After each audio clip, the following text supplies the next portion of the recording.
لە کوردستاندا جگە لە باسی سەرجەم قەیرانەکان لە ئێستادا قسە و باسی نێو شەقامی کوردی ئەنجامدانی ریفراندۆمە کە تاکۆ ئێستا لە نێولایەنە سیاسیەکانیشدا دوا بڕیاری لەسەر نەدراوە بەچی جۆرێک ئەنجام بدرێت.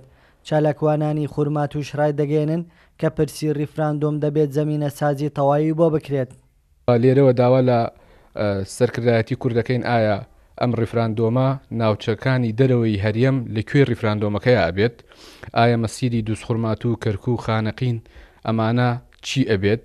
و ئێمە دەیان ڕۆڵە و کوڕی ئازا و قارەمانمان کردوتە قوربانی لە پێناو کورسانی بوونی ناوچەکانی خۆمان بە تایبەت دووس خورماتوو. پێویستە حکوومەتی هەرێم زۆر بە ئاقلانە زۆر بە ژیرانە لە ریفراندۆمە لەگەڵ دووس خورماتوو کەرکوو خانەقین ئەم شوێنانە مامەڵە بکات، چونکە ئێمە سنوورمان نەک تەنها دووس خورماتوو بەڵکو تا جەوەڵ حەمرینە و تاکو ئێستش دەیان گۆڕی بە کۆمەڵی ڕۆڵەکانمان لە دامێنی سنووری جەوەڵ حەمرینایە بۆیە ناکرێت لە ریفراندۆمە ئەم شوێنانە فرامۆش بکرێ و باسی لێوە نەکرێت. داواکارین ریفراندۆم لە ناوچەکانی دەرەوەی هەرێم بکرێ بە تایبەتی لە شاری دووس خورماتوو، چکو دووس خورماتوو شارێکی کوردەواریە و کوردیە و نزیکە لە مەتەن دوا سنووری کوردستانە بڵێن.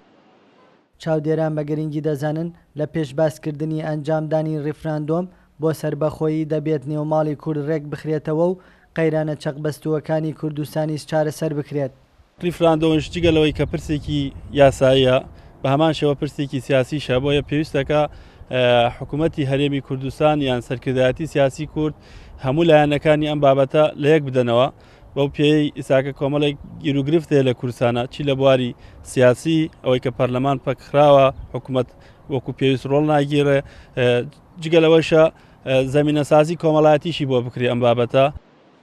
بۆ ئەوەی ریفراندۆم بە باشی و بێ ئاستەنگ بەڕێوە بچێت و بە سەرکەوتووی ئەنجام بدرێت، چاودێران دەڵێن دەبێت پەرلەمانی کوردستان کارا بکرێتەوە و چون و توێژەکانی خورماتووش داواکارن بەبێ ناوچەدا بڕاوەکان سەرکردایەتی کورد ریفراندۆم ئەنجام نەدات.